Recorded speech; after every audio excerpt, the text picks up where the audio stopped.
Bonjour. Pendant près d'une heure, 3 élèves du CFJ, le Centre de formation des journalistes, vont interroger l'ancien Premier ministre Dominique de Villepin, qui demeure allusif, entretient l'ambiguïté sur son avenir politique. Sera-t-il candidat à la présidentielle ou joue-t-il simplement avec les nerfs de Nicolas Sarkozy? Nous en saurons peut-être plus dans quelques instants. En tout cas, il va nous parler de ses projets. Cette émission est diffusée sur la chaîne YouTube Élection 2012 en partenariat avec l'AFP et Twitter. Je laisse maintenant la parole aux 3 élèves du CFJ, Delphine Legouté, Pierre Rigaud et Corentin Chrétien. Bonjour Dominique de Villepin. Bonjour. Bienvenue au Centre de formation des journalistes pour cette deuxième émission YouTube Élection 2012. Vous êtes à la tête du mouvement République Solidaire que vous avez créé il y a 1 an. Vous avez également constitué un projet que vous avez la ferme intention d'incarner, ce sont vos mots.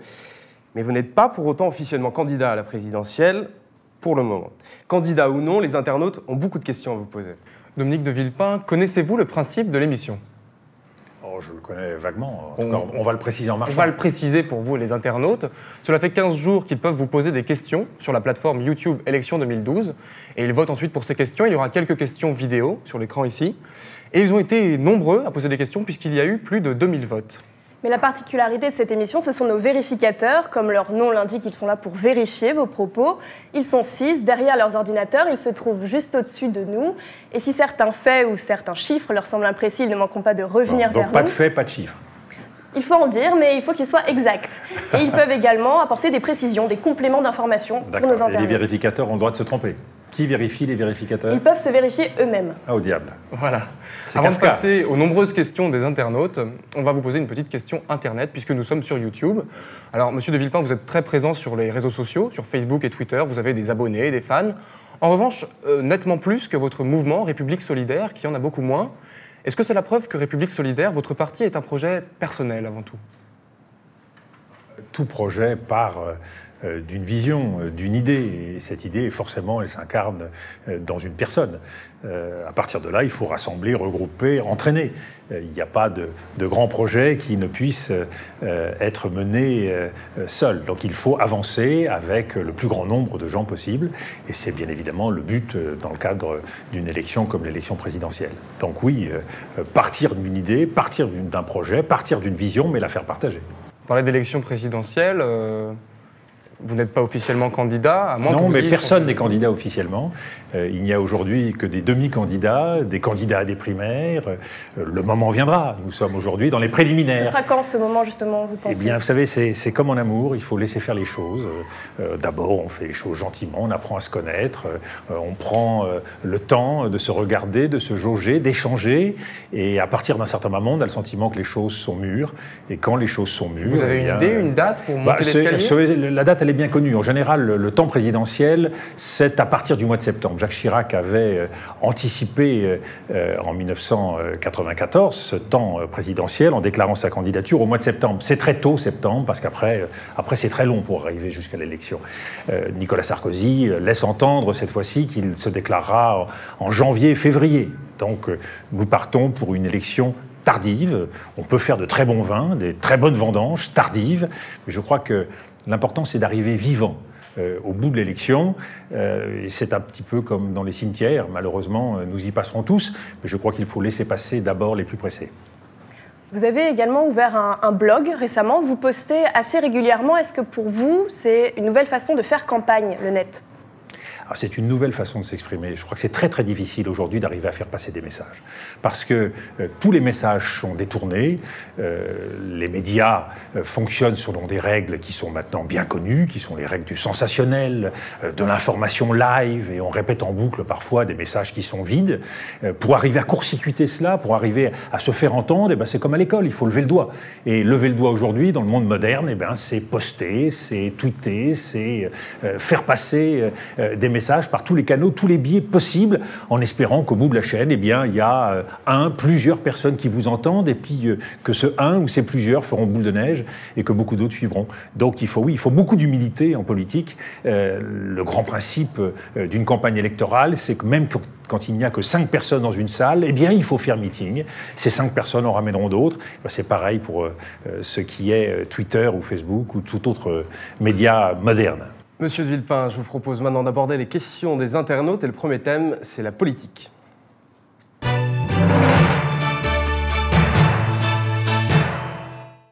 La première question vient de David, de Paris. Ce n'est pas celle qui a récolté le plus de votes, mais je pense qu'elle mérite d'être posée. Il y a 31 ans, vous partagiez les bancs de l'ENA avec notamment Ségolène Royal et François Hollande. Quels étaient vos liens à l'époque avec eux ? Des liens amicaux. On était camarades de la même école, on se voyait régulièrement. Pas beaucoup, parce que l'ENA, c'est une école courant d'air, c'est une école de formation où on est souvent en dehors de l'école. Mais oui, il y avait de l'estime. Et précisément, vous alliez boire un verre ensemble, un café ? Oui, il y avait une cafétéria dans cette école. Donc on se retrouvait souvent à la cafétéria, souvent dans des assemblées générales, souvent pour passer des examens. Donc oui, c'était des relations amicales comme celles qu'on peut avoir à 20 ans entre des jeunes gens qui partagent le même objectif. Et elles se sont arrêtées par la suite, ces relations amicales ? Non. Le même objectif à 20 ans, c'était de servir l'État, le service public. Et puis les choses ont évolué, ont davantage tourné, pour les uns et pour les autres d'ailleurs, vers la politique et le service des Français. Mais il y a tout ça en partage. Quel que soit le bord politique où l'on se situe, nous savons tous que la vie politique est difficile, elle est exigeante. Elle est source de beaucoup de coups, de frustrations, d'humiliations.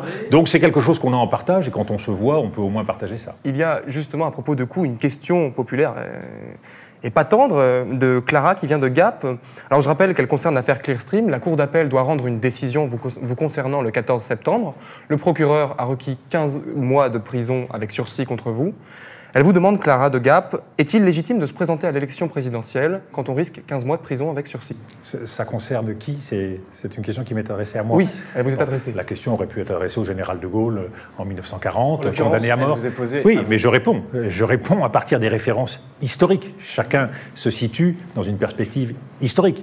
Elle pourrait être posée demain à Jacques Chirac, comme à d'autres grands leaders politiques qui occupent des positions éminentes dans la vie gouvernementale. Il y a, dans notre pays, un état de droit. C'est un grand bénéfice, l'état de droit. La décision de casier judiciaire, c'est une décision qui est prise par un juge. À ma connaissance, je ne suis pas aujourd'hui dans cette situation, mais chaque citoyen... Si vous l'étiez, c'est ce que vous demande Clara. Écoutez, si je l'étais, nous verrons bien. Je ne crois pas qu'il y ait de règle générale.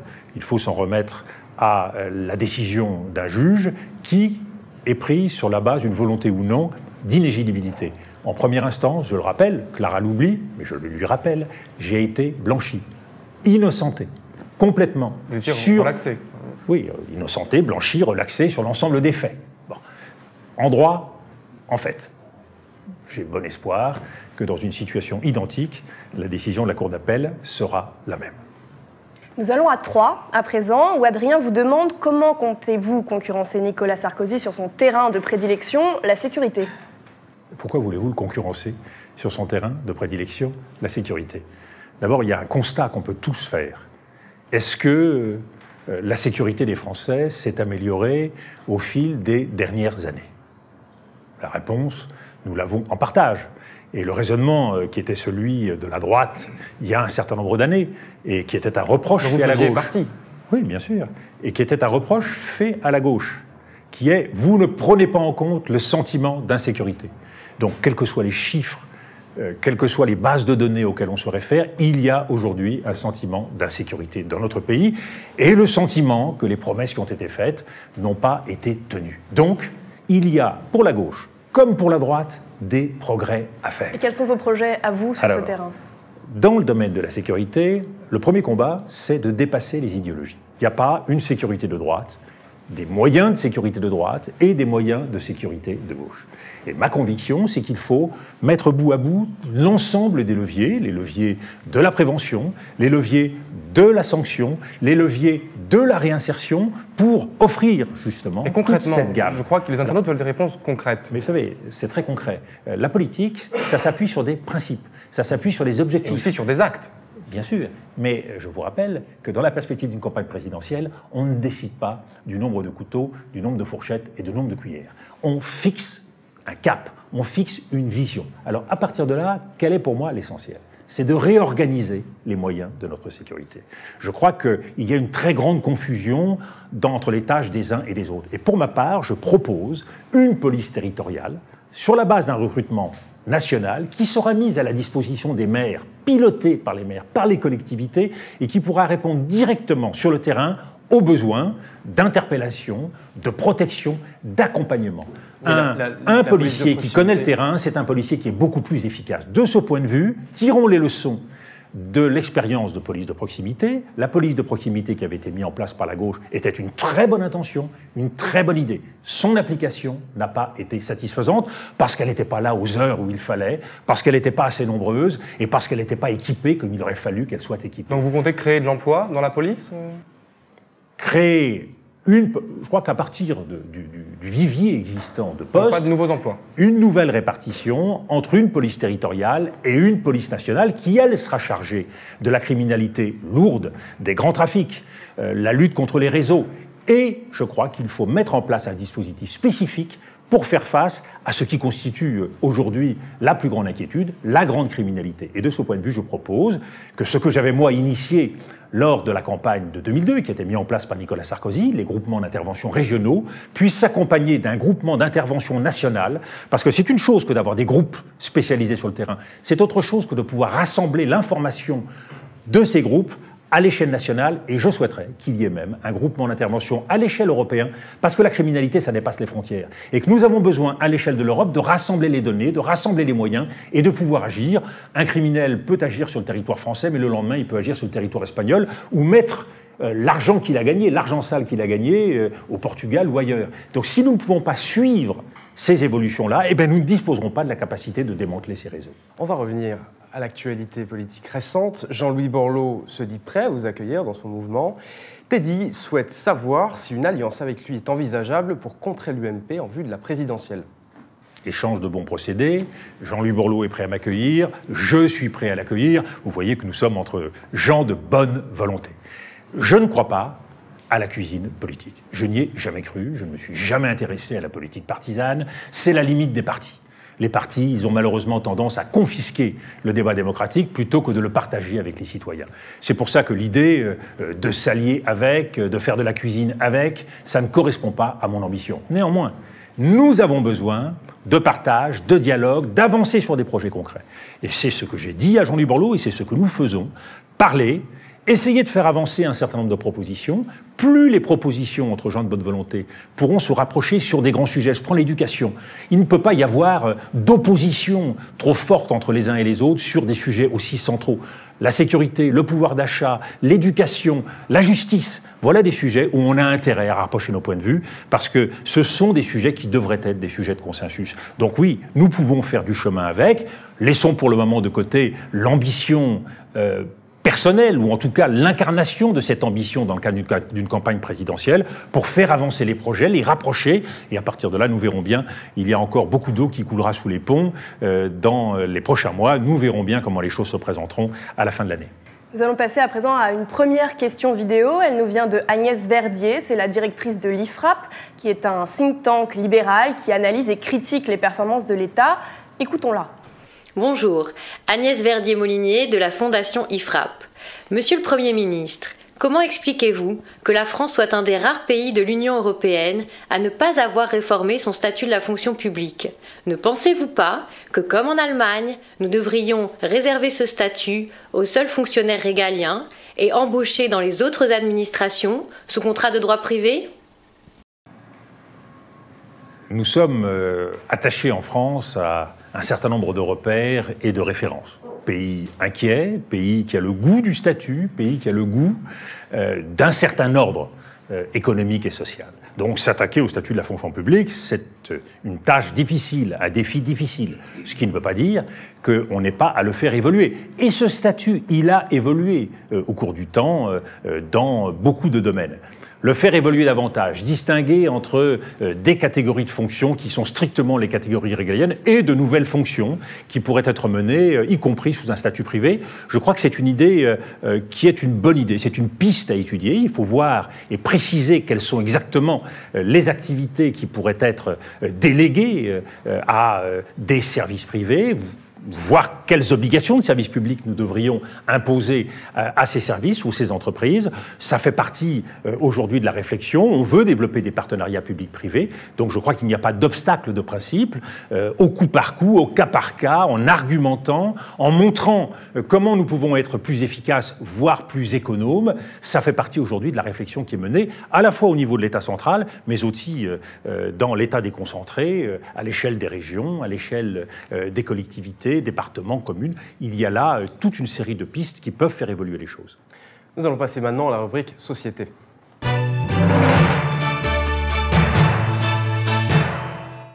Pour ce premier sujet, je vais vous demander une réponse courte et concrète. C'est une question vidéo. Écoutez Laurence. Bonjour Monsieur de Villepin, j'aimerais avoir votre opinion sur le mariage gay, s'il vous plaît. Question qui reçoit beaucoup de votes, qui revient très souvent. Alors c'est une question difficile, sensible, qui mobilise beaucoup de nos concitoyens, et à juste titre. Elle touche à la fois les grands principes et en même temps l'évolution de la société. Et j'ai pour ma part évolué sur ce sujet, partant d'un certain nombre de réserves sur la conception traditionnelle de la famille, la conception traditionnelle du mariage entre deux personnes de sexe différents. Je pense aujourd'hui, en m'appuyant justement sur les grands principes, et en particulier l'égalité des citoyens devant le droit, un droit à l'égalité. Je crois que nous devons aujourd'hui évoluer et reconnaître que le mariage, institution civile, contrat civil entre deux personnes, peut être à la fois noué entre deux personnes de sexe différent ou deux personnes de même sexe. Est-ce que ça va jusqu'à l'adoption ? Alors, sur l'adoption, je suis sensible à la souffrance qu'exprime un certain nombre de couples homosexuels de ne pas pouvoir fonder une famille. Le mariage, c'est d'abord un lien entre deux personnes. Il n'a pas forcément vocation à créer une famille. Dans la conception traditionnelle, c'était le cas. Aujourd'hui, c'est d'abord un lien entre deux personnes. Alors, il en va un peu différemment, à mon sens, pour l'adoption. Non pas que sur les plans des principes, on ne puisse pas avancer également la possibilité d'une reconnaissance. Mais je ne suis pas sûr que tout le monde y soit prêt. Néanmoins, pour prendre en compte l'aspiration, la souffrance dont j'ai parlé, de beaucoup de couples homosexuels, je crois qu'il faut avancer sur ce terrain, et je proposerais plutôt qu'il y ait une reconnaissance du statut de beaux-parents qui permettrait de ne pas laisser le conjoint homosexuel dans la solitude, dans la difficulté en cas de décès, de lui reconnaître une responsabilité particulière. On aurait là un équilibre qui aura peut-être tendance ou vocation à évoluer au cours des prochaines années, mais c'est un premier pas pour apporter une réponse à la situation actuelle. Sur ce plateau, François Hollande a annoncé qu'il voulait évaluer Hadopi et réviser le dispositif. Vous, quelle est votre politique sur l'Hadopi? C'est Mulâtre de Maine-et-Loire qui vous le demande. Alors moi, je suis un coup plus avant que François Hollande parce que j'étais très réservé sur Hadopi. L'objectif, il reste le même. Comment est-ce qu'on peut concilier le respect des droits d'auteur, la rémunération de la création et en même temps la libre circulation des idées, le libre accès, le droit à la connaissance, le droit à la culture? Je crois qu'Hadopi nous a montré que nous n'avions pas trouvé cet équilibre et nous sommes toujours confrontés à une impasse, à des frustrations, à des insatisfactions.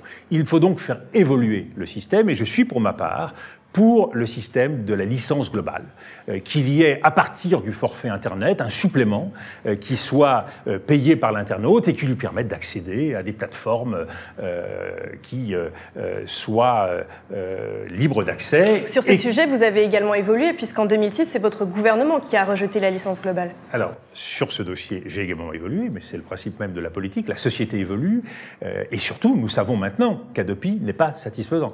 Nous savons que ce qui a tenté n'a pas permis de trouver une réponse.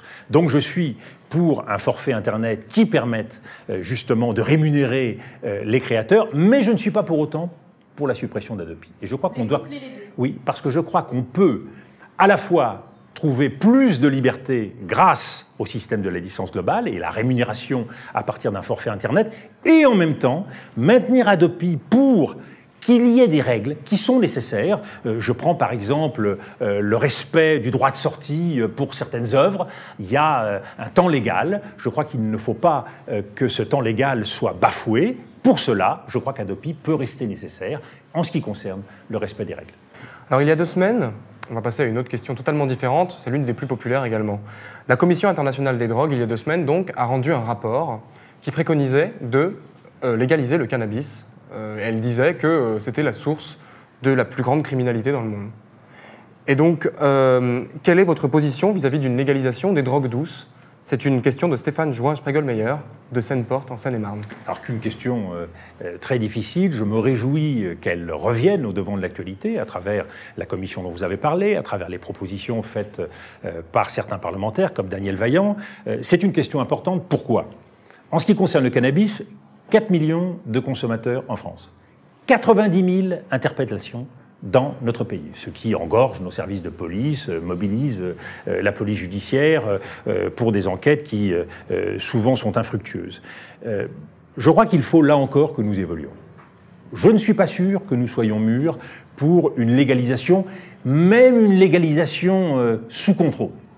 Par contre, je crois qu'il est temps de décriminaliser l'usage, la consommation de cannabis et de passer à un stade contraventionnel. Je pense que la contravention, c'est un message suffisant, mais c'est un message nécessaire. Pourquoi?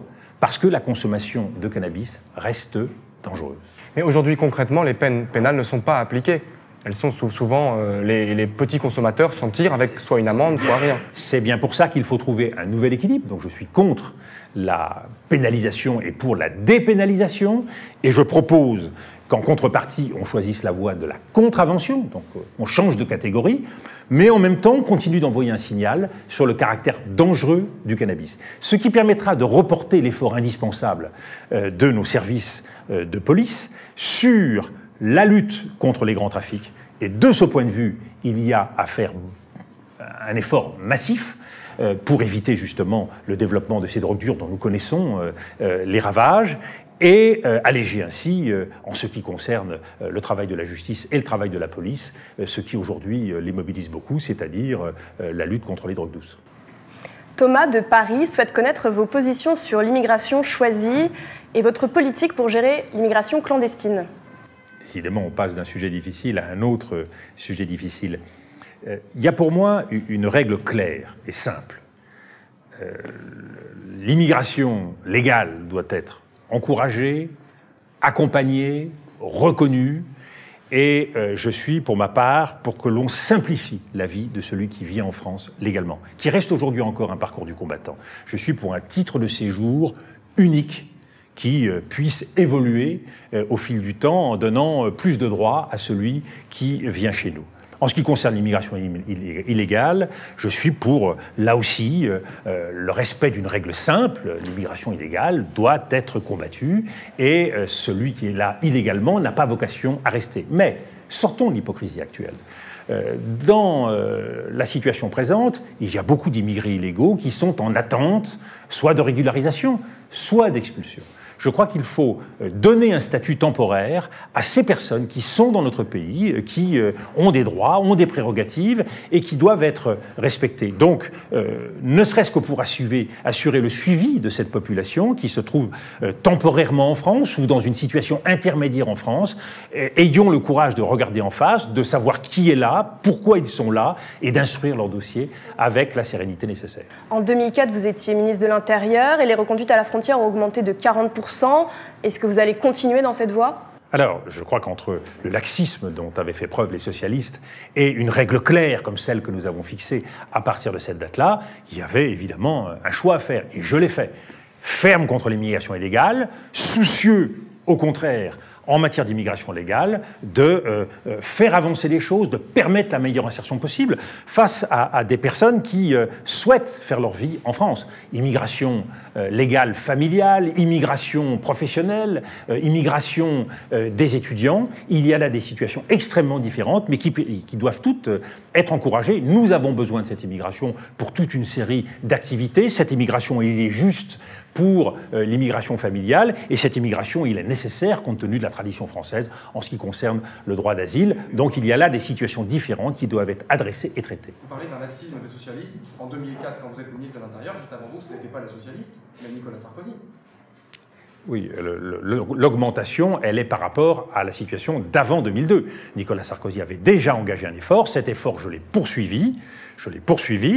Il faut être clair sur ces questions sans pour autant céder à la tentation de la stigmatisation ou du bouc émissaire. Je crois que dans ces affaires-là, il faut se situer sur le plan des principes. Et je me méfie beaucoup quand ces questions passent la barre de la politique politicienne, où elles deviennent alors des sujets traités avec beaucoup d'émotivité, de passion, deviennent un argument politicien. Là, je crois qu'on franchit un seuil qui me paraît dangereux. L'autre, l'étranger, l'immigré, n'est pas quelqu'un qu'il faut montrer du doigt. Nous respectons nos principes, nous respectons nos intérêts nationaux, mais en même temps, nous devons faire preuve d'humanité. Alors, une autre question importante et différente. Depuis la fin des années 90, le prix du mètre carré en France ne cesse d'augmenter. Entre 1998 et 2010, il a pris 140%. On parle, hier, le président de la Banque de France parlait d'une bulle, d'une crise financière peut-être. Et pour les Français, globalement, c'est très dur de se loger. C'est le cas d'Iso, qui habite à Paris, qui vous pose une question vidéo. Bonjour Monsieur de Villepin. Voilà, ça fait 8 mois que je suis dans un hôtel. Et je souhaiterais savoir qu'est-ce que vous comptez faire pour le logement social pour que ça avance plus vite pour les gens qui sont mal logés, qui sont expulsés, qui sont à la rue, que ça avance plus vite, quoi. Qu'est-ce que vous comptez faire pour 2012 ? Voilà. D'abord, vous l'avez dit, notre interlocuteur nous le dit fortement à travers sa propre expérience. Nous sommes confrontés à des situations douloureuses, mais c'est une situation qui concerne beaucoup de Français. Ce n'est pas des cas individuels. Il y a 6 millions de mal logés en France, il y a 1 200 000, selon les chiffres de la Fondation de l'Abbé Pierre, de logements sociaux qui manquent dans notre pays. Donc nous sommes confrontés à un véritable enjeu national qu'il faut traiter. Traiter à travers les situations spécifiques, les sans-abri, les mal logés, ça doit obéir dans un premier temps à une logique d'hébergement d'urgence. Dans ce domaine, il faut être capable de répondre à cette demande, mais il faut être capable aussi de trouver la réponse entre l'hébergement d'urgence et l'hébergement durable qui va permettre de trouver la possibilité d'une insertion. Et pour cela, je crois qu'il y a des initiatives qui méritent d'être saluées et généralisées. L'Association des enfants du Canal, beaucoup d'autres associations qui font un travail formidable sur le terrain, en sortant des préjugés, parce que ce sont des associations qui acceptent ceux qui sont dans la rue tels qu'ils sont, avec leurs chiens, avec leurs drames individuels, y compris pour ceux qui boivent. Alors justement, multiplier ces initiatives et les généraliser, l'hébergement d'urgence, l'accueil de ceux qui souffrent et qui sont dans la rue et qui n'ont pas la dignité première de pouvoir avoir un logement. Le droit au logement, il est reconnu dans la Constitution de 1946. Le droit au logement opposable pour tous, il a été reconnu par mon gouvernement en 2006. Donc, traiter cette question de l'hébergement d'urgence, traiter la question du logement social, sachant qu'aujourd'hui la loi SRU n'est pas suffisamment appliquée et qu'il faut une égale contribution de l'ensemble des communes. 20% de logements sociaux par commune, mais qu'elle n'est effectivement pas respectée. Elle n'est pas respectée. Et que ferez-vous pour qu'elle soit respectée ? Il faut être donc plus exigeant, augmenter les représailles contre les communes qui ne respectent pas cela, les obliger éventuellement à payer eux-mêmes les chambres d'hôtel quand on sait que beaucoup de personnes qui ne sont pas logées sont logées dans des chambres d'hôtel, quand vous avez parfois 5, 6 enfants dans une même pièce. Comment voulez-vous pouvoir aller à l'école dans des conditions décentes ? Comment pouvez-vous trouver un emploi dans des conditions décentes quand vous vivez comme cela ? Et construire des logements sociaux, peut-être ? Alors, construire des logements sociaux, mais c'est tout le principe qui est derrière la loi SRU, mais surtout avoir un outil global. Et ce que je propose, c'est la création d'un service public du logement pour l'ensemble du territoire. Aujourd'hui, le logement, il est traité par rondelles, il est découpé en tranches selon la situation des uns et des autres. Je veux qu'on ait une maîtrise globale, unifiée des problèmes du logement, donc un service public du logement pour l'ensemble du territoire, qui pourra ainsi, avec les communes, avec tous ceux qui, les associations, tous ceux qui sont intéressés par ces questions de logement, travailler. Et une agence nationale du logement qui sera le bras séculier et qui permettra d'agir. Agir sur l'ensemble des questions de logement. J'ai évoqué l'hébergement d'urgence, j'ai évoqué le logement social. Il faut parler aussi des classes moyennes qui sont confrontées à ce problème de logement. Quand on voit l'augmentation des loyers dans certaines grandes villes de plus de 50% au cours des dernières années, il y a là une situation dramatique.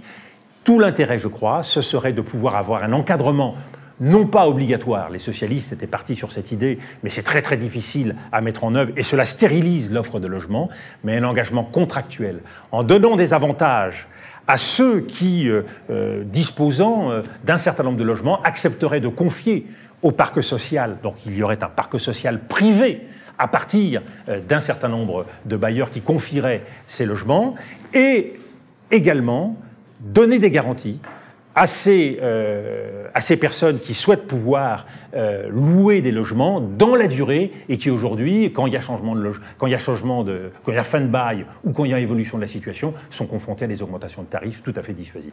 Alors nous allons avancer, mais avant de passer au thème suivant, nous avons une vérification de nos vérificateurs. Donc ils reviennent vers nous. Vous avez dit qu'il fallait décriminaliser la consommation de cannabis. Or, ce n'est pas un crime. L'usage du cannabis est un délit puni d'une peine maximale d'1 an de prison. 1 an de prison, c'est oui. C'est un délit et pas un crime. Oui, non, mais d'accord, mais 1 an de prison, c'est lourd. Faites 1 an de prison, je ne vous le conseille pas, c'est lourd. Donc vous allez dépénaliser ? Dépénalisation, justement. Contravention. Décriminalisation, c'est pour faire toucher du doigt la gravité de la chose. Quand vous passez 1 an de prison, délit ou crime, croyez-moi, c'est très lourd, et méditer sur la paille humide d'un cachot, c'est jamais agréable. Donc, je dis simplement, c'est sans rapport avec l'acte commis, on oublie la peine de prison et on passe à la contravention. Donc vous remercierez le vérificateur.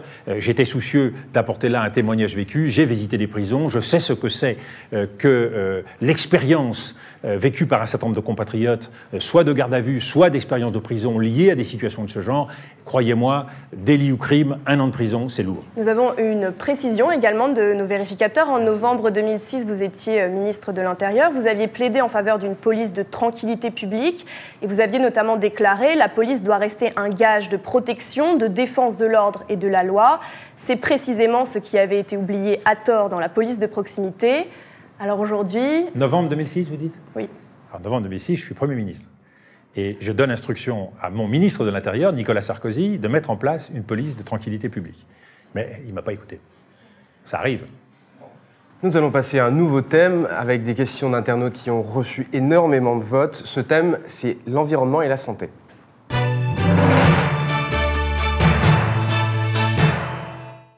Nous allons débuter ce nouveau thème par une question sur le nucléaire. La catastrophe de Fukushima a beaucoup fait réagir les internautes. Écoutez la question de Gilles.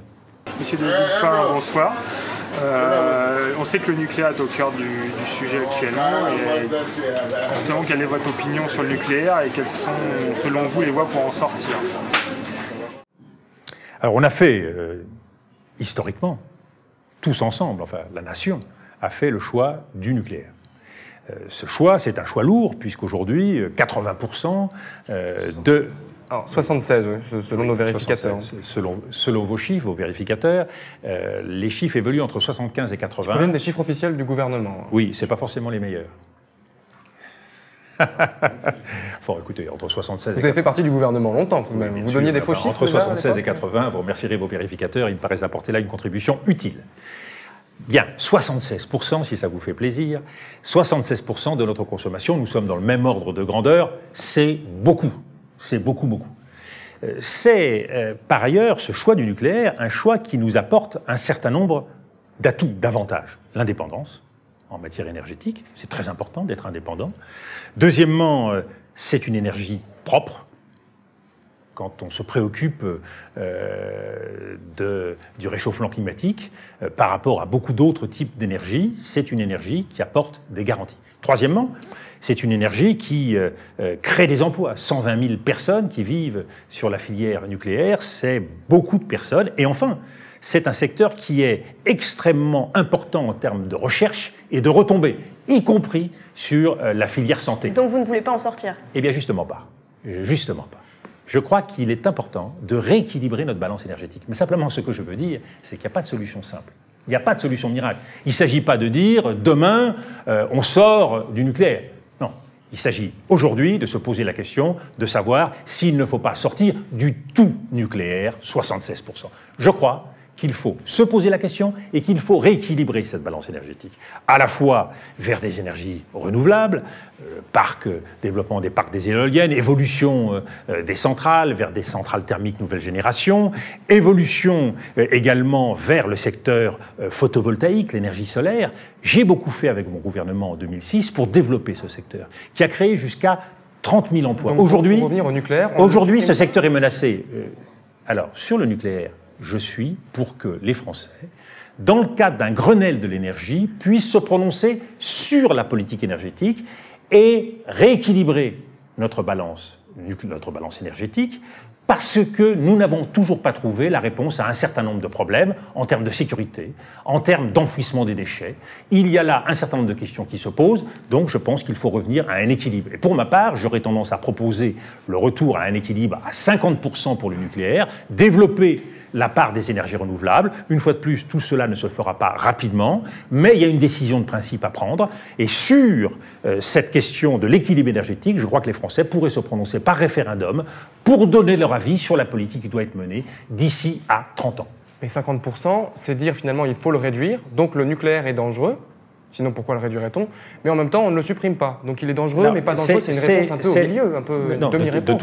De toute façon, le réalisme, c'est la réponse au milieu. Parce qu'avant de passer à zéro, il faudra passer à 50%. Donc et vous visez zéro? Non, je vous dis, si vous voulez zéro, et si les connaissances montre que nous ne sommes pas capables de progresser en matière de sécurité nucléaire, que nous ne sommes pas capables de progresser sur la gestion des déchets, si l'évolution internationale montre qu'il y a beaucoup à gagner dans le développement des énergies renouvelables et qu'il y a notamment en termes d'innovation un secteur de développement sur les technologies vertes formidable, ne passons pas à côté de cette révolution technologique. C'est le pari aujourd'hui des Allemands. Est-ce que c'est possible? À quel rythme? Nous verrons.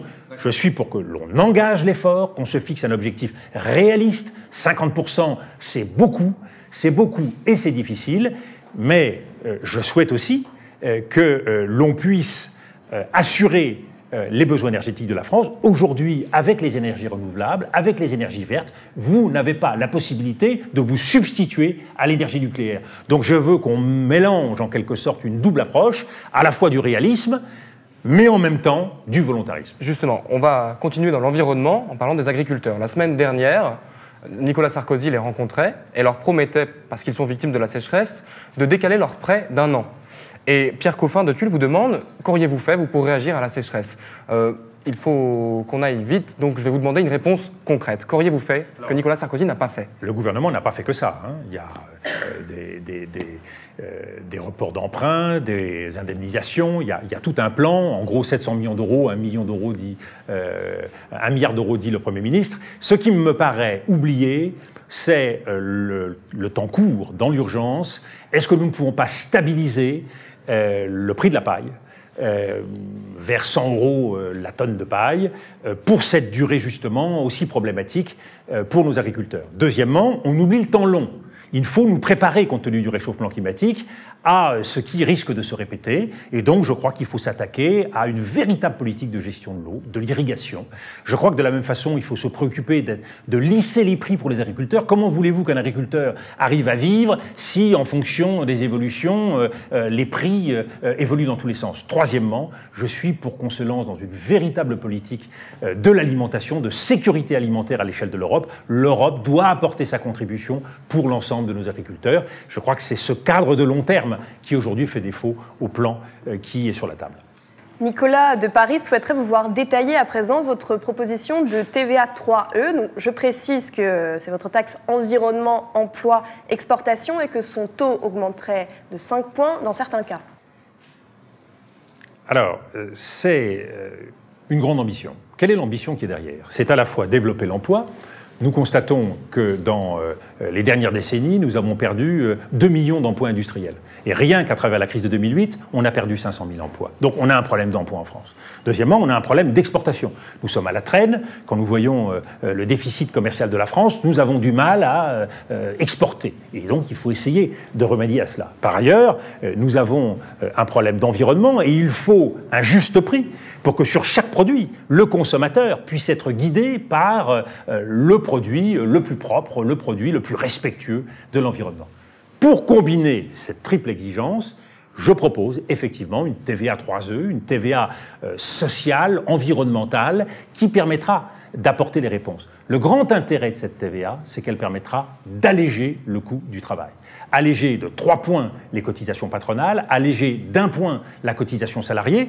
C'est donc un choc de compétitivité considérable pour la France qui nous permettra, sur l'ensemble de ces objectifs, emploi, exportation, environnement, d'améliorer notre situation. Avant de passer au thème suivant, nos vérificateurs nous font signe de nouveau.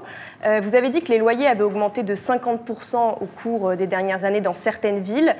Nos vérificateurs ont vu que le loyer moyen des appartements avait augmenté de 32% en 10 ans et que l'augmentation est très inférieure à celle du marché de la propriété. C'est une précision. Une précision, je ne parlais pas du taux moyen, hein. Je parlais jusqu'à 50%. Vous aviez abordé un petit peu l'économie, on va vraiment aborder les questions des internautes désormais. On passe au thème économie.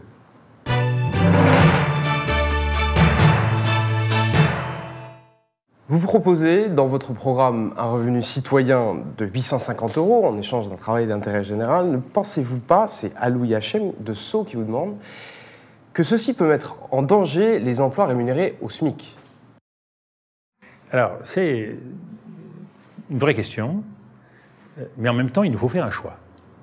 Quand on connaît le nombre de pauvres dans notre pays, de gens qui vivent en dessous du seuil de pauvreté, 8 millions de personnes en dessous de 750 €, quand nous connaissons le nombre de personnes qui, aujourd'hui, ne sont pas en situation d'avoir un emploi et pas en situation de le remplir, c'est-à-dire des gens qui, compte tenu des handicaps, des blessures de la vie, ne sont pas en mesure d'avoir un emploi, eh bien, il faut bien apporter une réponse à toutes ces personnes.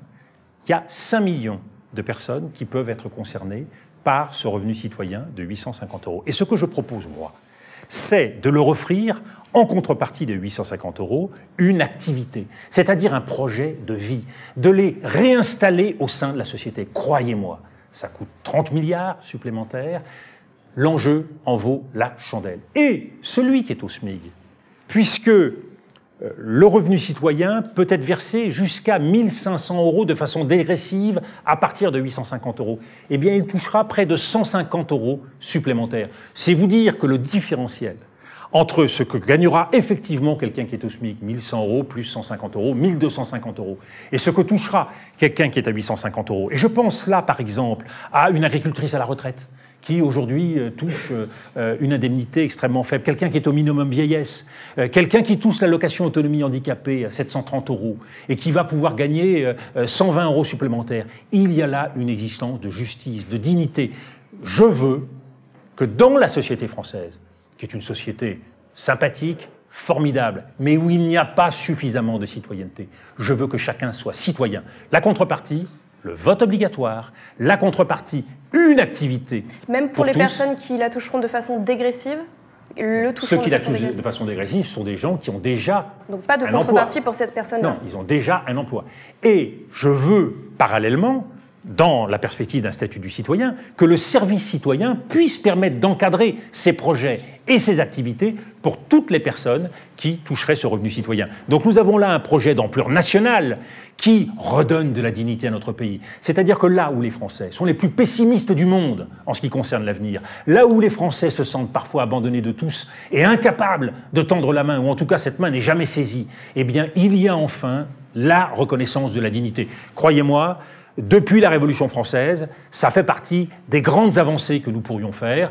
Il y a eu en 1914 la décision de l'impôt sur le revenu. Il y a eu en 1900, à la fin de la guerre, de la Deuxième Guerre mondiale, il y a eu la décision de la sécurité sociale. Et bien, je souhaite qu'il y ait le revenu citoyen. La France, qui est un pays riche, la France, qui est un grand pays, le doit à chacun de ses citoyens. Arthur, en Bourgogne, vous posez... Je salue Arthur. Voilà un nom qui me fait pose frémir. La question suivante. La dette française pesait à la mi-2010 plus de 82% du PIB. Répétez-moi la question d'Arthur. Elle viendra. Non, mais la question... Oui, mais le début. Oui, alors, la dette française pèse... Oui, la dette. Pesait à la mi-2010 plus de 82% du PIB. Ça représente environ 1 600 milliards d'euros. Que comptez-vous faire pour la réduire? Alors d'abord, je crois qu'il faut poursuivre l'effort que nous avons engagé. J'ai été le premier à engager cet effort, puisque j'ai créé la conférence des finances publiques avec Thierry Breton et Jean-François Copé, réunissant l'ensemble des acteurs concernés, à la fois les collectivités, à la fois les responsables de la sécurité sociale et en même temps les responsables de l'État. Tout le monde autour d'une même table pour s'engager. Et sous mon gouvernement, nous avons réduit de 2 points le déficit public et engagé la diminution de la dette. Donc nous avons fait un effort considérable qui malheureusement n'a pas été poursuivi dans les années immédiates du quinquennat. Je vous demande ce que vous pourriez faire au futur. Oui, mais il faut toujours s'appuyer sur ce qu'on a fait. On est plus crédible quand on a fait quelque chose que quand on n'a rien fait. Donc je dis à Arthur, j'ai déjà fait un peu de chemin et nous allons continuer. Comment nous allons continuer? D'abord en étant réalistes. Le calendrier que s'est imposé le gouvernement pour réduire le déficit et la dette publique n'est pas réaliste. Et si l'on veut des situations identiques à celles que connaissent aujourd'hui la Grèce ou d'autres pays sur le plan social, eh bien, continuons dans cette voie. Je propose donc que les Européens se mettent d'accord sur un calendrier plus long. L'important n'est pas, à bride abattue, de réduire immédiatement la dette et les déficits. L'important, c'est de le faire de façon régulière, constante. Pour ça, votons un principe constitutionnel d'équilibre de nos budgets année après année. Nicolas Sarkozy a proposé. Oui, mais allons-y. Votons cet équilibre-là, engageons-nous dans la durée à un chemin de convergence avec les autres pays européens qui soit réaliste et qui préserve nos deux jambes, l'exigence de réduction de la dette, mais en même temps la relance de la croissance. Et dans ce domaine, nous ne faisons pas assez. Nous voyons une croissance encore relativement atone. Si nous voulons vraiment avancer, il y a une exigence sur la dette, mais il faut aussi cette exigence sur la croissance. Donc, faisons en sorte d'avancer, ne soyons pas obsédés. Et de ce point de vue-là, il faut sortir de cette dictature des agences de notation, où tout est fait en vue d'éviter une dégradation de la note française. Je le comprends très bien. Mais si nous, Européens, nous disons à toutes les agences de notation, nous avons décidé d'agir non pas sur 3 ans, mais sur 10 ans, de façon à ce que nous ne laissions personne au bord du chemin, alors nous serons entendus et alors nous serons crédibles. Vous voyez, le danger du cavalier seul à l'échelle européenne, c'est justement on veut aller trop vite. Et en allant trop vite, on s'épuise et surtout, on est incapable d'atteindre ses objectifs. Vous êtes diplomate de carrière, Monsieur de Villepin. Nous allons passer au thème monde.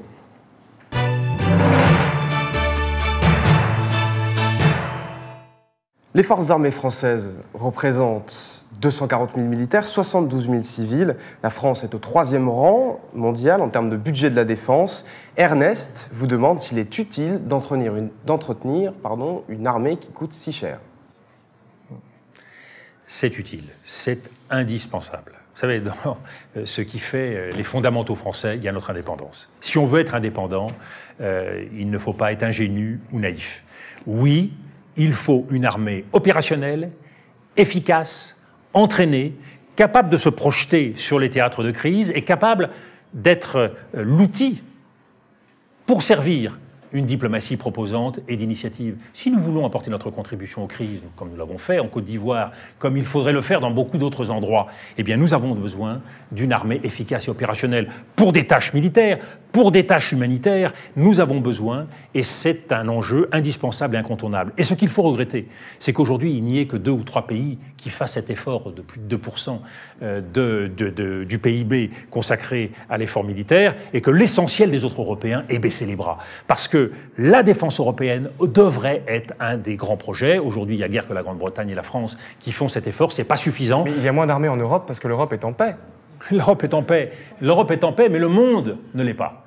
Et quand nous sommes dans un monde dangereux, quand nous sommes dans un monde qui est confronté aux crises, quand on est dans un monde qui se veut solidaire et qu'on doit être capable d'apporter notre contribution à la stabilité d'un certain nombre de pays, en Afrique, en Asie ou ailleurs, ou au Moyen-Orient, il faut avoir une armée qui assure cette indépendance. Donc réarmer l'Europe.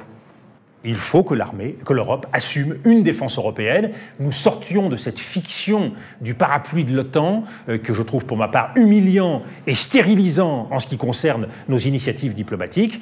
Prenez l'Afghanistan, et c'est là où le militaire doit faire l'objet véritablement d'une pensée stratégique. Là, je pense que nous n'avons plus rien à y faire. Nous devrions rapatrier nos troupes, nous devrions tirer les conclusions de l'échec d'une force d'intervention qui est devenue une force d'occupation, mais nous ne pouvons pas le faire sans une véritable stratégie d'accompagnement politique, de coopération civile et militaire qui doit se substituer pour permettre aux Afghans de choisir leur destin. Autre question, Simon Lambert de Paris a remarqué qu'en 2002, vous aviez déclaré « La Turquie a toute sa place en Europe ». J'ajouterais qu'en 2006, vous avez donné la priorité à l'approfondissement de l'UE et non à son élargissement. Alors aujourd'hui, quelle est votre position vis-à-vis de la Turquie ?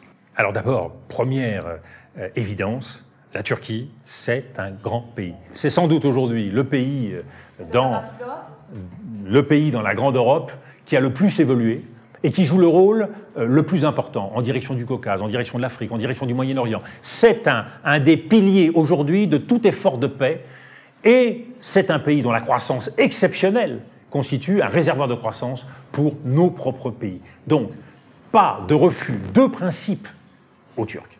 C'est humiliant pour eux. C'est insulter l'avenir, pas de refus de principe. Alors, que nous soyons dans un temps de consolidation de l'Union européenne. Je vois d'ailleurs qu'on se pose aujourd'hui la question, à terme assez rapide, d'accueillir la Croatie, la Bosnie et d'autres États. Je crois qu'il faut consolider et relancer l'Europe. L'Europe est en panne, l'Europe ne sait pas où elle va, l'Europe n'est pas capable de gérer ses problèmes, on le voit aujourd'hui y compris avec la Grèce. Il y a une divergence franco-allemande, consacrons-nous à l'essentiel, redonnez sens à la relation franco-allemande. Je suis pour qu'on aille très loin, à travers un haut commissariat franco-allemand, pour préparer une union d'États entre la France et l'Allemagne, convergeant sur un certain nombre de grandes politiques.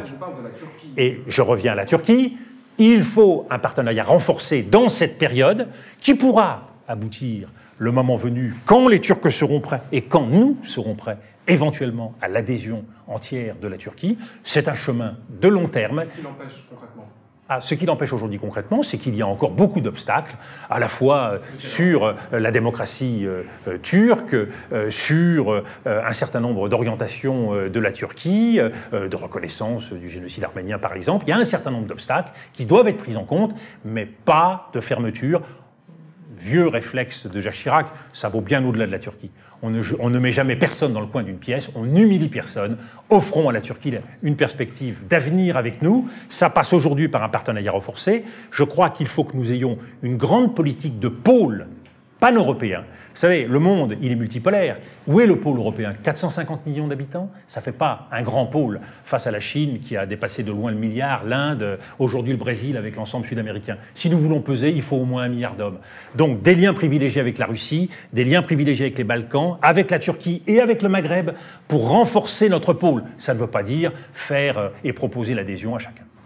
Nos vérificateurs nous précisent que 65% des Français sont contre l'intégration de la Turquie dans l'Union européenne. Mais les Français sont susceptibles d'évoluer. Vous savez, quand vous caressez les peurs, eh bien, il ne faut pas s'étonner que les gens avancent dans un sens. N'oubliez pas que quand j'ai proposé le CPE, il y avait plus de 65% des Français qui étaient favorables. Et voilà. Hein. Donc, méfions-nous des sondages. Alors, c'est Maria qui vous pose une question. Donc, face aux aspirations de libération, face aux aspirations de liberté du monde arabe, peut-on dire que la France a perdu ses valeurs, notamment celle d'être une terre d'accueil? Alors, la France a perdu du temps et elle n'a pas eu la bonne réaction au bon moment. Je pense en particulier face à ce qui s'est passé en Tunisie ou en Égypte. Par contre, la France a été en initiative, elle a assumé même un certain leadership face à ce qui s'est passé en Libye à travers le vote de la résolution 1973 et à travers une mobilisation pour assurer la couverture de l'espace aérien libyen. Nous voyons bien qu'il faut aujourd'hui éviter le deux poids deux mesures et il faut donc trouver des réponses à ce qui se passe au Yémen, à ce qui se passe en Syrie, ce qui peut se passer ailleurs et donc il faut une politique d'accompagnement. Accompagnement en ce qui concerne les flux migratoires, ne l'oublions pas, face à la grande peur de nos compatriotes sur l'arrivée massive d'immigrants tunisiens ou autres, le pays qui aujourd'hui fait face le plus à cette immigration, c'est justement la Tunisie, qui a accueilli des dizaines et des dizaines de milliers d'immigrants des pays voisins. La France, elle n'a pas accueilli les Tunisiens, ils ont erré de squat en squat. C'est pour cela que nous ne devons pas céder à la peur, et c'est pour cela que nous devons accepter de mener une politique de coopération beaucoup plus innovante et inventive, à l'échelle de la France d'abord, mais surtout à l'échelle de l'Europe, parce que c'est à l'échelle d'une ambition européenne. Notre vocation, c'est pas d'accueillir tous les immigrés de cette région, c'est d'apporter une réponse économique qui permettra à ces pays de se prendre en main, de créer de l'activité et de créer des débouchés. Il se trouve que j'étais en Tunisie il n'y a pas très longtemps. J'ai été stupéfait de voir des infrastructures touristiques totalement désertées. Honnêtement, qu'est-ce qui empêche aujourd'hui nos compatriotes d'aller en Tunisie, de faire le pari de la Tunisie avec des prix cassés, un pays merveilleux, ayons un peu de sens civique à l'échelon de la planète, ça vaut la peine et en plus c'est agréable. Avant de passer à la question suivante, nos vérificateurs veulent faire une précision et cette fois elle va dans votre sens. Ils confirment que les chiffres que vous avez donnés sur les allocations diverses étaient exacts à l'euro près. Donc, vous voyez, nos vérificateurs savent souligner. Alors oui, il faut retenir une leçon politique. Il faut toujours être un peu exigeant et dur avec les vérificateurs parce qu'ils finissent toujours par être de votre avis. Ça sera à eux de le dire. Je blague, bien sûr. Nous avons terminé les questions des internautes, mais nous allons maintenant aborder les questions de notre partenaire, l'AFP. La première nous vient de Bruxelles. Elle est posée par le directeur du bureau de Bruxelles. Elle concerne la crise de l'euro. Je vous propose de l'écouter. Monsieur de Villepin, la zone euro et la monnaie unique qui se trouve derrière moi sur le bâtiment de la Commission européenne à Bruxelles ont-elles encore un avenir? Pourront-elles résister aux crises de la dette qui secouent l'Europe aujourd'hui? Les pays du nord de l'Europe rechignent de plus en plus à payer pour ceux du sud et les pays du sud souffrent des cures d'austérité qui sont imposées. En bref, l'Europe pourra-t-elle sortir la tête haute de la crise actuelle ou faut-il se préparer à son éclatement? C'est une question ouverte. Le risque d'éclatement de la zone euro, c'est une véritable inquiétude et on ne peut pas aujourd'hui l'oublier. Il faut donc travailler avec d'autant plus d'exigence pour maintenir cette zone euro qui est un gage de sécurité et de stabilité pour l'ensemble des pays. Mais, nous le voyons bien, la situation de la Grèce, sur le plan social, sur le plan économique, est catastrophique, sur le plan financier, est catastrophique. Il y a pour moi une réponse, pas deux, une. C'est la solidarité des Européens. Et il faut donc trouver le moyen avec les Allemands, puisque les Allemands aujourd'hui ont une voix forte et prépondérante sur l'ensemble de ces questions, compte tenu de l'effort qu'ils ont eux-mêmes engagé, il faut trouver le moyen de proposer des solutions acceptables pour tous. Alors, je vois bien que de plan en plan, la situation de la Grèce devient de plus en plus difficile. On ne voit pas comment, très objectivement, la Grèce arrivait à répondre à toutes les exigences et tous les critères qui sont aujourd'hui sur la table. Dès lors que la situation sociale devient aussi difficile, dès lors que c'est une réforme en profondeur des institutions grecques, de l'État grec, de la fiscalité grecque qu'il faudrait engager. Tout ceci demande du temps.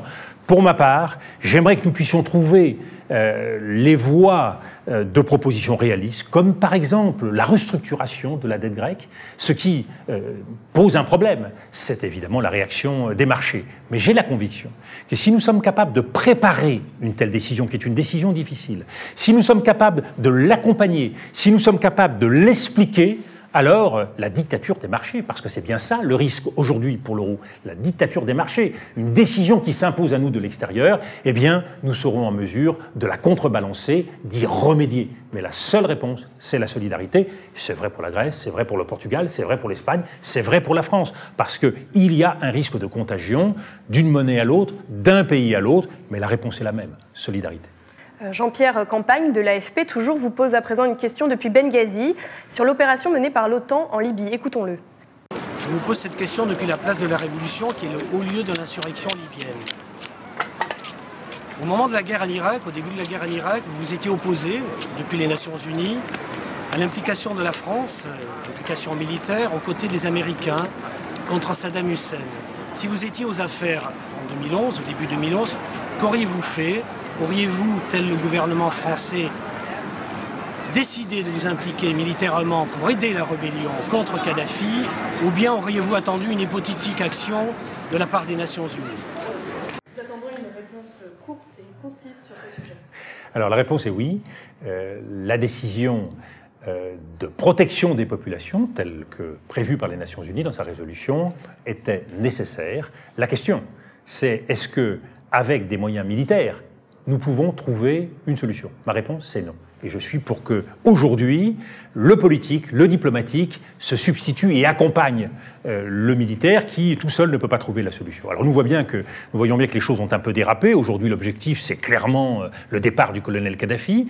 Ce que je souhaiterais, c'est que par le dialogue, avec les uns et avec les autres, sans se limiter au Conseil national qui est à Benghazi, mais avec l'ensemble des partis, parce qu'on ne fera la paix qu'avec l'ensemble des partis. Gagner la paix, c'est associer tout le monde. Eh bien, nous puissions trouver un chemin de proposition. Il y a des discussions entre les uns et les autres. Il y a des projets. J'ai bon espoir que la politique, la diplomatie permettra de l'emporter parce qu'il n'y a pas d'issue strictement militaire. Sinon, ce serait prendre le risque du vide. Une fois Kadhafi tombé, le risque d'une guerre civile, le risque de tensions internes, et nous n'aurions pas fait alors de grands progrès à la Libye à travers notre intervention militaire. De Benghazi, à Abidjan, l'AFP couvre le monde et il y a un autre bureau qui vous pose cette question, c'est Thomas Morfin, qui vous demande, qui vous pose une question sur la France et l'Afrique francophone. En Côte d'Ivoire, la France a récemment joué un rôle décisif dans l'installation au pouvoir du président Alassane Ouattara. Ce rôle de Paris a provoqué des grincements de dents sur le continent. Plus de 50 ans après l'indépendance des ex-colonies françaises, si vous êtes élu, quel rapport souhaitez-vous entretenir avec l'Afrique ? Tirer les leçons d'une crise comme celle de la Côte d'Ivoire, c'est absolument indispensable. On ne peut pas se satisfaire de solutions ponctuelles sur le continent africain. C'est-à-dire, par la force, donner crédit à une élection. La solution, il faut la tirer. Et pour que le continent africain puisse trouver un meilleur équilibre sur le plan politique et dans la voie de la démocratie, il faut un statut de l'opposition. Il faut un statut pour des anciens chefs d'État. On voit bien que quand un chef d'État perd une élection en Afrique, c'est toute son ethnie, ses ethnies, parfois des régions entières, qui se sentent pointés du doigt, menacés et dont l'avenir apparaît rayé. Il faut donc un statut pour les oppositions, un statut pour les anciens chefs d'État qui permettent de huiler le changement démocratique, d'organiser l'alternance. Il ne peut pas y avoir en démocratie des gagnants et de très grands perdants qui ont le sentiment qu'ils vont perdre leur emploi, qu'ils vont perdre la vie et qu'ils n'auront plus d'avenir. Il faut trouver ce juste équilibre. C'est cela qui doit être fait pour prendre en compte la spécificité ethnique, tribale de l'Afrique, avec réalisme. Il y a un accompagnement qui doit être fait sur le plan démocratique. Alors, on s'approche de la fin de l'interview. Quelle tristesse, c'est si court. Et oui, et donc on va aller un petit peu maintenant, Dominique de Villepin, dans le futur. On va se projeter. Nous sommes le soir du 6 mai 2012 et nous avons une bonne nouvelle pour vous. Vous êtes élu président de la République. Vous êtes sûr que c'est une bonne nouvelle? Pour vous? Mais non, mais vous êtes sûr que c'est une bonne nouvelle pour moi? Ça n'en serait pas une? Non, mais être président de la République, je ne suis pas sûr qu'on puisse la qualifier de bonne ou mauvaise. C'est très, très, très lourd. Maintenant, il faut assumer, vous êtes président de la République. Voilà. Restons factuels. Et personne ne le sait encore. À qui, Dominique de Villepin, passez-vous votre premier coup de fil? À qui je passe mon premier coup de fil? Vous êtes le premier à le savoir. Ah, je pense à Jacques Chirac. C'est vrai. Ouais. Alors voilà. J'ai dit, mon cher Jacques, c'était gentil de soutenir François, mais il y avait des amis plus proches. Et comment allez-vous fêter votre victoire ce soir d'élection? Moi, je ne fête jamais les victoires. Vous savez, le jour de mon bac, je me suis couché très tôt parce que je me préoccupais de ce que j'allais faire le lendemain. Le jour de ma réussite à l'ENA, c'est pareil. Je pense que ce qui compte, c'est ce qu'on fait le lendemain, surtout quand on doit son élection aux Français. Ce qui compte, c'est le devoir à accomplir. Si vous êtes élu, vous fêterez votre première élection en même temps, si vous êtes élu président. Pourquoi voulez-vous fêter? Le Fouquet nous a montré que c'était jamais bon de fêter. Non, que les Français se rassemblent, qu'ils se réjouissent. Le lendemain, eh bien, écoutez, on travaillera. Sur quoi, la priorité? La priorité sur quoi? Sur s'assurer que les promesses qui ont été faites seront tenues. C'est difficile. On arrive au terme de cette émission, Monsieur de Villepin. Merci d'être venu. Merci à l'AFP, à Twitter et à YouTube, nos partenaires. Merci aux vérificateurs et à toute l'équipe technique du Centre de formation des journalistes qui a permis la réalisation de cette émission. Et merci à vous qui ferez de très bons journalistes, tant la motivation, la mobilisation, la spontanéité ont été au rendez-vous. Merci. Les internautes, quant à eux, peuvent déjà commencer à poser leurs questions à notre prochain invité, le 30 juin. Il s'agira de Marine Le Pen, la présidente du Front National. Merci Dominique de Villepin. Merci à vous. Au revoir.